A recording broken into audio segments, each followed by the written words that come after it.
Hola, en este video vamos a ver el desarrollo y la aplicación del método de diferencias en diferencias, o simplemente DID. Este método ha ganado relevancia por su capacidad de estimar efectos causales en contextos donde los experimentos controlados no son factibles. Para comprender su importancia, pensemos, por ejemplo, en cómo se evalúa el impacto de una política pública, como el aumento del salario mínimo, sobre el empleo. Idealmente querríamos comparar dos grupos idénticos, donde uno recibe el tratamiento, en este caso el aumento del salario mínimo, y el otro no. Sin embargo, en el mundo real, rara vez tenemos acceso a estos escenarios controlados. Aquí es donde DID brilla. El método combina datos de antes y después de la implementación de una intervención en un grupo tratado y un grupo de control. La clave está en asumir que, en ausencia del tratamiento, ambos grupos habrían seguido trayectorias paralelas. Esto permite aislar el tratamiento al comparar las diferencias entre tendencias de los grupos. Entonces, DID no solo aborda problemas de sesgo por variables no observadas, sino que también ofrece una aproximación robusta para determinar efectos causales en escenarios del mundo real. Entonces, el objetivo principal de DID es controlar por factores no observados que pueden influir en los resultados. Y esto lo logra bajo la premisa de las tendencias paralelas. Se supone que, en ausencia de la intervención, las trayectorias del grupo tratado y del grupo de control habrían sido similares. Este supuesto es crucial, ya que permite inferir que habría sucedido con el grupo tratado si no hubiese recibido el tratamiento. Un ejemplo paradigmático del uso de DID es el estudio de Carr y Kruger, de 1994, que evaluó el impacto del aumento del salario mínimo en Nueva Jersey.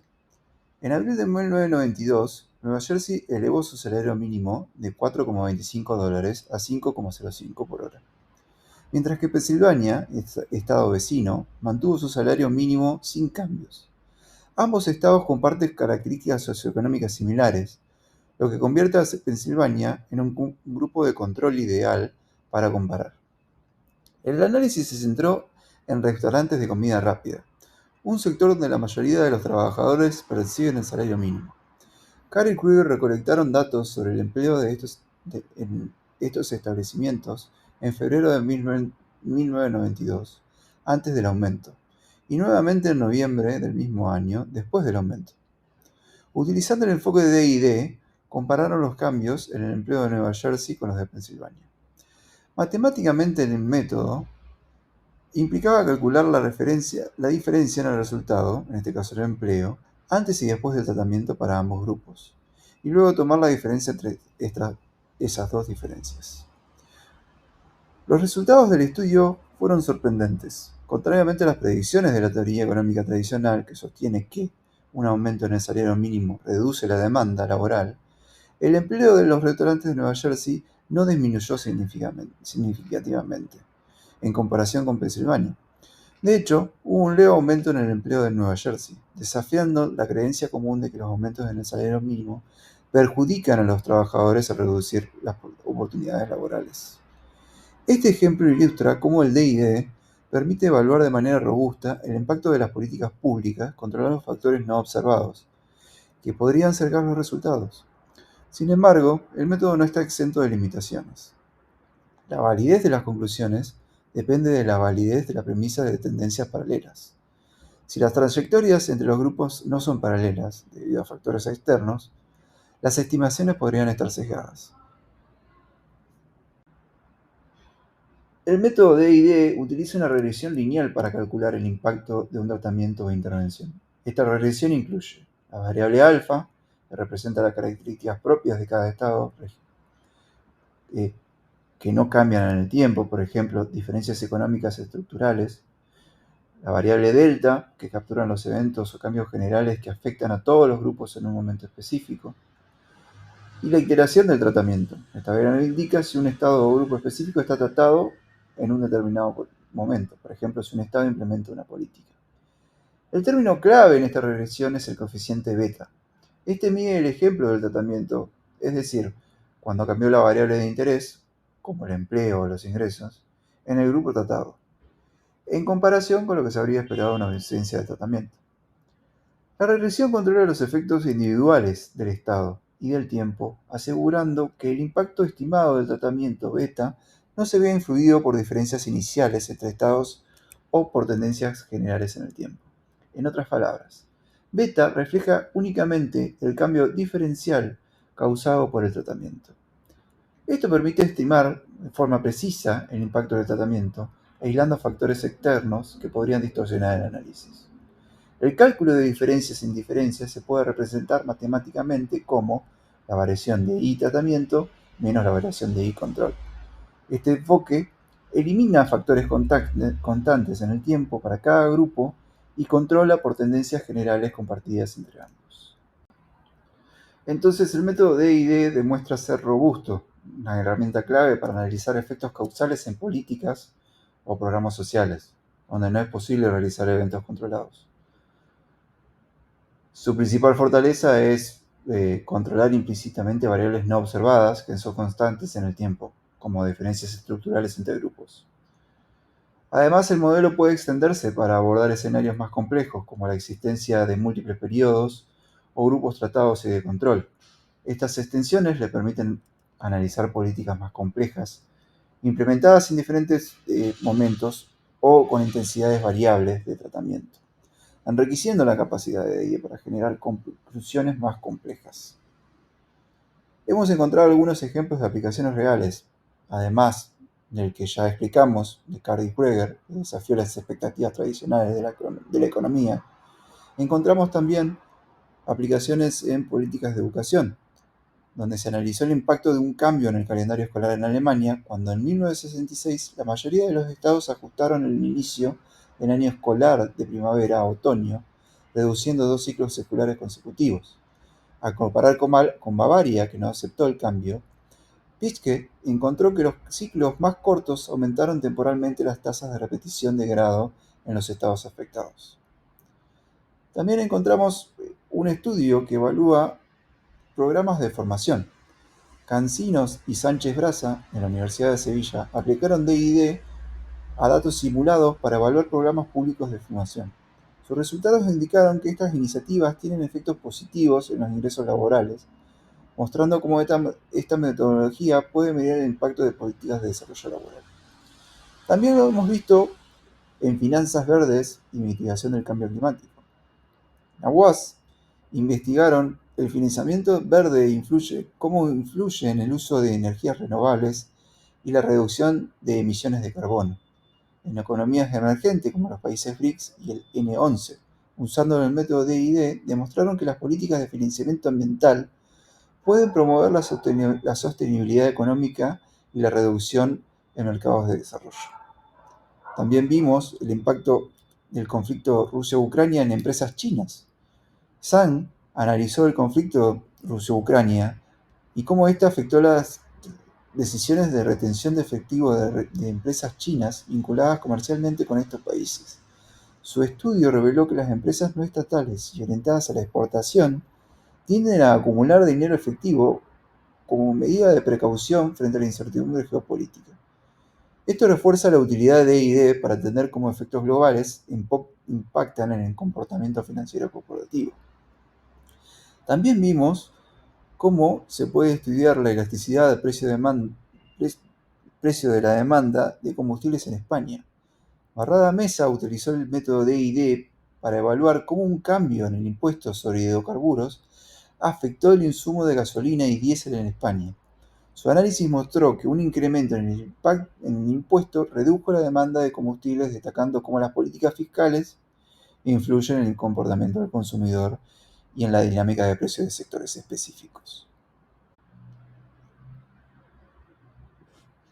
A pesar de su utilidad, el método DID tiene limitaciones importantes que los investigadores tienen que abordar para garantizar la validez de sus resultados. La principal dificultad es la violación de la suposición de tendencias paralelas. Si esta premisa no se cumple, el efecto estimado del tratamiento puede estar sesgado debido a diferencias preexistentes en las tendencias. Otro desafío significativo es el cambio en la composición del grupo tratado o de control a lo largo del tiempo. Por ejemplo, si las políticas tratadas inducen migraciones o cambios en la población de los grupos analizados, Las diferencias observadas en los resultados podrían reflejar estos cambios en lugar del efecto real del tratamiento. Esto puede suceder particularmente en estudios con datos agregados donde los movimientos demográficos suelen ser difíciles de controlar.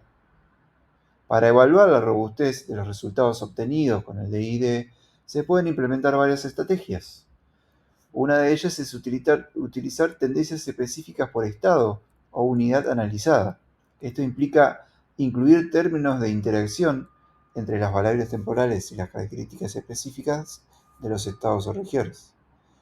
Estas tendencias permiten controlar por diferencias sistémicas en las trayectorias antes del tratamiento, brindando mayor credibilidad a los resultados.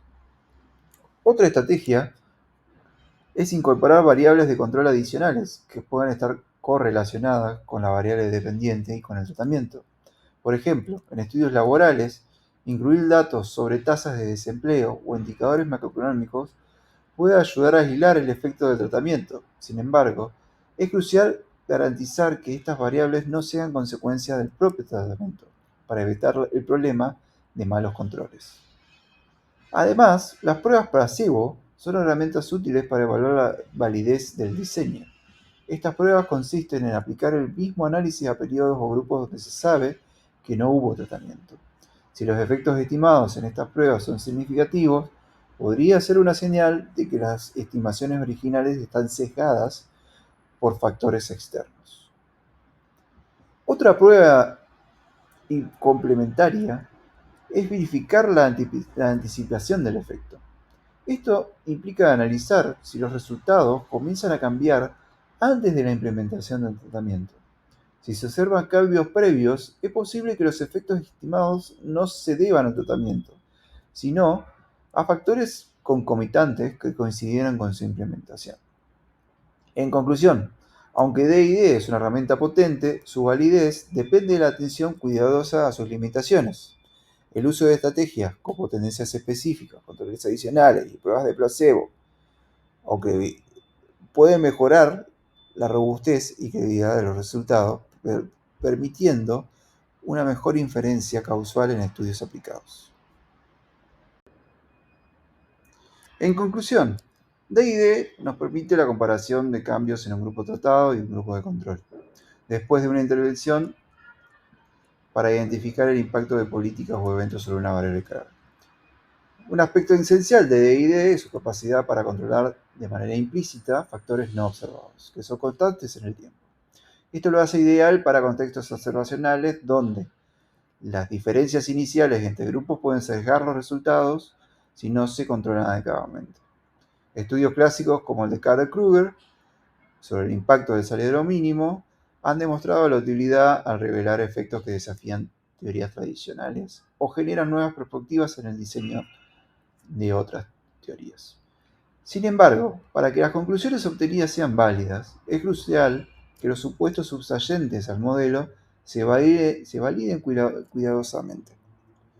Entre estos, la premisa de tendencias paralelas es central. Si esta no se cumple, los resultados pueden reflejar factores externos y no el efecto del tratamiento. La evaluación de robustez mediante el uso de tendencias específicas por unidad, la incorporación de controles adicionales y pruebas de placebo son pasos indispensables para garantizar la calidad de los resultados. Además, el método se adapta a escenarios más complejos como aquellos con múltiples periodos o intensidades de tratamientos variables. Estas extensiones permiten capturar mejor la heterogeneidad en los efectos del tratamiento, enriqueciendo el análisis y proporcionando una evidencia más precisa y accionable.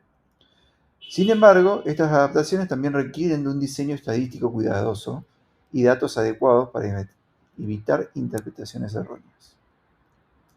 DID no está exento de limitaciones, y los investigadores deben ser conscientes de los posibles sesgos generados por cambios en la composición de los grupos analizados.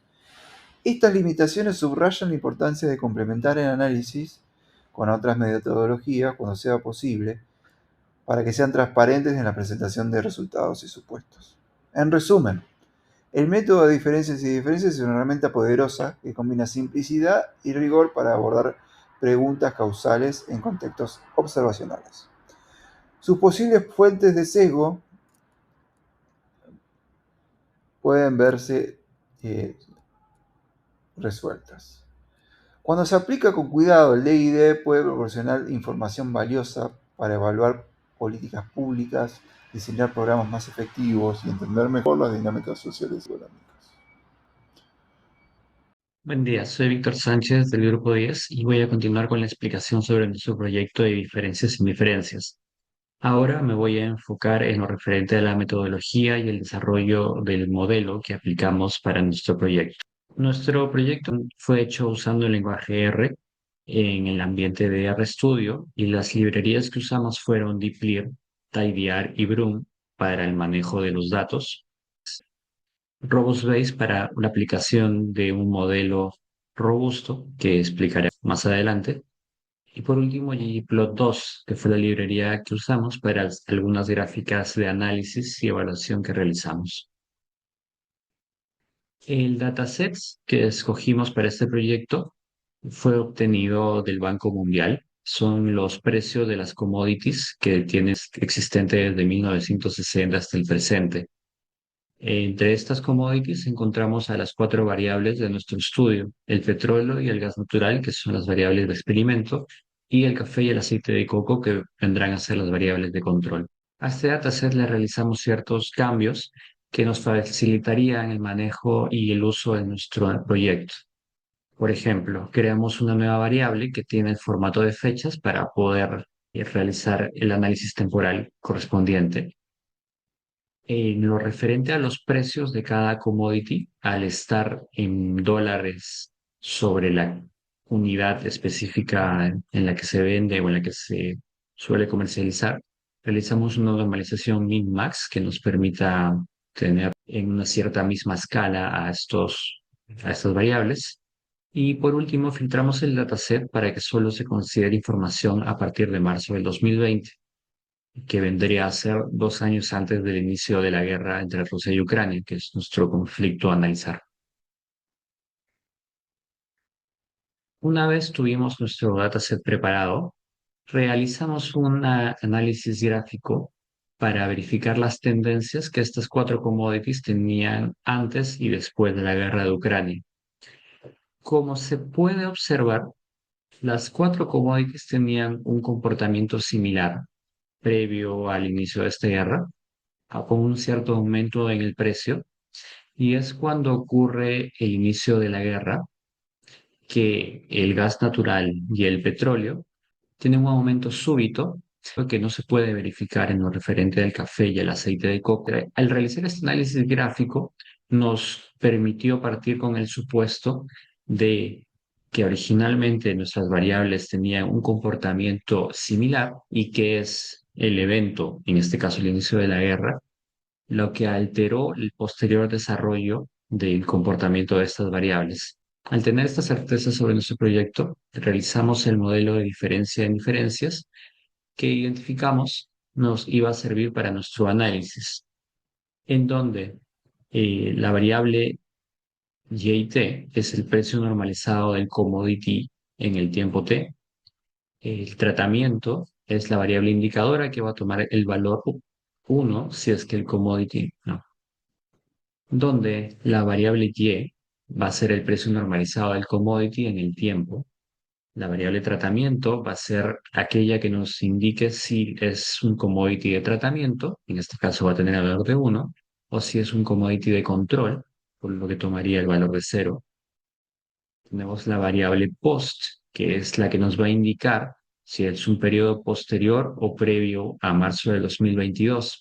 En caso sea posterior, tomará el valor de 1 y en caso sea previo, tomará el valor de 0. Y también tenemos en la variable tratamiento por post, que es el término de interacción que va a medir el efecto diferencial del evento en las variables de nuestro tratamiento. Por último, estamos considerando a un término de error que siempre se incluye en cada modelo. Los cuatro coeficientes que están presentes en nuestro modelo, el beta cero viene a ser el promedio de los precios de las variables de control antes del evento. Beta 1 es la diferencia de promedio entre los precios de las variables de tratamiento y las de control antes del evento. Beta 2 es el cambio promedio en los precios de las variables de control después del evento. y beta 3 es el efecto diferencial del evento sobre las variables de tratamiento en comparación con las de control. Una vez realizamos el análisis de este modelo, tuvimos resultados para cada una de estas variables que van a ser explicados con mucho más a detalle a continuación por mi compañera. Pero lo resaltante de este análisis es que el p-valor del tratamiento por post, que es la variable de interés, me dio un valor menor a 0,05, por lo que vendría a ser estadísticamente significativa y nos lleva a la conclusión de que el inicio de la guerra entre Rusia y Ucrania tuvo un efecto que generó el aumento del precio en nuestras variables de tratamiento, que son el gas natural y petróleo, y que no generó efecto alguno en las variables de control, por lo que el precio no se vio alterado, que vienen a ser el café y el aceite de coco. Para poder estar seguros de nuestro análisis, realicemos una verificación de los supuestos que se deberían de cumplir. Para el primer supuesto, el de normalidad, realizamos una investigación gráfica, realizamos un análisis gráfico, primeramente un histograma en el que podemos ver que si bien se sigue una cierta distribución normal en los valores de los residuos, hay una tendencia hay una tendencia que me puede llevar a pensar que la normalidad no se cumple totalmente. Cuando verificamos en el QQ-plot, podemos ver que los residuales se alinean razonablemente bien con la línea de referencia en el rango intermedio, pero en las colas hay ciertas desviaciones, especialmente en la parte de los valores más altos. Así que puedo deducir que los residuos no siguen una distribución perfectamente normal, pero se podría decir que es un rango aceptable. Cuando verifico el supuesto de elasticidad, puedo verificar que en la gráfica de residuos no hay patrones claros ni una evidencia de una relación sistemática entre estos. Así que los residuales parecen estar distribuidos aleatoriamente alrededor de cero. Puedo deducir que el supuesto de homoselasticidad se cumple razonablemente para nuestro modelo. Ahora, ya que vimos en el gráfico de normalidad que al parecer los outliers están que generan cierto ruido en la normalidad de mi modelo y pueden estar influenciando el modelo que realizamos originalmente, y también para tener más certeza acerca del análisis que se realizó, decidimos realizar también un modelo robusto usando, como mencioné antes, la librería RobustBase. De igual forma que con el modelo anterior, va a ser explicado con mucho más a detalle por mi compañera, pero lo que quería resaltar es que en este modelo robusto, nuestro p-valor para la variable tratamiento por post continúa siendo estadísticamente significativa, así que nos puede ayudar a concluir que efectivamente es que efectivamente la presencia de la guerra Rusia y Ucrania llevó a un impacto que causó un efecto en las variables de tratamiento de aumento súbito y no afectó a las variables de control que venían a ser el café y el aceite de coco. Muchas gracias. Hola, yo soy Gloria Valencia y voy a explicar acerca de los resultados obtenidos de nuestro modelo de diferencias en diferencia.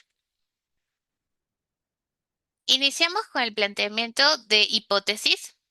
Tenemos la hipótesis nula, donde nosotros definimos que la guerra entre Rusia y Ucrania no tuvo un efecto significativo sobre los precios del grupo tratado, es decir, el petróleo y gas natural en relación con el grupo de control que tomamos el café y aceite de coco. Por lo cual nuestro coeficiente de intersección sería igual a cero. Luego tenemos la hipótesis nula, donde la guerra entre Rusia y Ucrania sí tiene un efecto significativo sobre los precios del grupo tratado en relación con los grupos del control, haciendo que el coeficiente de intercepción sea diferente a cero. Acá tenemos los resultados del primer modelo, donde no existe un tratamiento de los outliers, y esta sería la ecuación ajustada. Nuestro valor del intercepto es igual a 0.5690, que indica el valor promedio de la variable dependiente en el grupo de control antes del evento. Recordemos que aquí las variables tratamiento y post pueden tomar valores de 0 y 1, por lo cual si la variable tratamiento toma el valor de 0 para referirse al valor de las de control, estaríamos anulando esta parte y esta parte de la ecuación. Y si fue el periodo anterior al evento, es decir, que post también tome un valor de 0, estaríamos anulando también esta parte. Y nos quedaría solamente ese valor del intercepto. Luego tenemos el tratamiento que nos sale de menos 0.273, que es la diferencia promedio en precios entre los grupos de tratamiento y control antes del evento. Luego tenemos el post con 0.0620, que es el cambio promedio en los precios del grupo de control después del evento. Y finalmente la interacción de tratamiento por post, que es de 0.1130, que sería uno de los coeficientes más importantes, porque nos explica el efecto diferencial del evento en los precios de las commodities de tratamiento comparado con las de control. Acá tenemos el análisis del coeficiente de interacción, que es lo que mide cuánto más cambió el precio promedio de las commodities tratadas después del evento. ¿Por qué es importante? Porque este coeficiente es el núcleo del análisis de diferencia en diferencias, ya que aísla el efecto del evento. ¿Qué significa para este caso el 0.113? Que el precio promedio de las commodities tratadas aumentó en 0.113 unidades. Acá tenemos otras métricas obtenidas de nuestro primer modelo con un error estándar de los residuos de 0.2. Esto quiere decir que el precio puede variar entre 0.2 unidades monetarias, lo cual es aceptable. Luego tenemos un R ajustado cuadrado que nos está explicando el 26.62% de la variabilidad en los precios. Y si bien es un modelo, si bien es un porcentaje bajo comparado con otros modelos que hemos visto en el curso, este, esto es debido a que estamos utilizando pocas variables para explicar el precio del petróleo. Entonces es algo aceptable en análisis económicos básicos como el que estamos presentando ahora, que nos estamos centrando solamente en un factor que fue la guerra, ¿no? Luego tenemos un F-statistic igual a 28.45, lo cual nos dice que el modelo es estadísticamente significativo, y un p-valor bastante pequeño de 1.261 por e elevado a la menos 15, lo cual nos indica que esto es válido, no se debe al azar. Después, nosotros quisimos revisar la validación de los supuestos para ver si nos convenía aplicar un modelo robusto. Aquí tenemos la distribución de los residuales. Sobre la simetría, vemos que existe una ligera simetría hacia la izquierda, lo que puede indicar un pequeño sesgo en las predicciones. No existe una distribución normal, no se puede ver claramente una campana, entonces la kurtosis no hay una forma completamente normal. Y validamos que el rango de residuales va de menos 0.4 a 0.4. Entonces el supuesto de normalidad no se está cumpliendo. Para complementar este análisis también hicimos un plot de los residuales, donde podemos ver que sí, si bien la mayoría de los residuos están alineados con la línea de normalidad, sobre todo en la región central, el tema de las colas hace que rechacemos este tema de de la normalidad, ya que tienen las colas desviaciones significativas, lo que sugiere que puede existir la presencia de outliers. Entonces sí sería bueno que intentemos probando con un modelo robusto. Y finalmente tenemos los residuales versus los valores ajustados, donde parece haber cierta dispersión constante alrededor de la línea verde, especialmente en los valores ajustados más bajos, que van de 0.30 a 0.45. Y por otro lado, los puntos están distribuidos de forma relativamente aleatoria, lo cual nos sugiere problemas graves de heterocedasticidad. Y bueno, si bien no hay evidencia clara de heterocedasticidad, el supuesto de homocedasticidad sí se cumple. Debido a esta revisión de los supuestos, nosotros aplicamos también un modelo robusto de diferencia en diferencias. Y bueno, estas son las métricas que hemos obtenido. Tenemos un error estándar de 0.2079, que es bastante parecido al modelo clásico. Luego tenemos un R cuadrado ajustado de 0.2477. Y bueno, ya explicamos que es un poco bajo porque estamos tomando solamente como factor de predicción la guerra. Entonces como que no es posible poder calcular todo el precio del petróleo y del gas con un solo factor.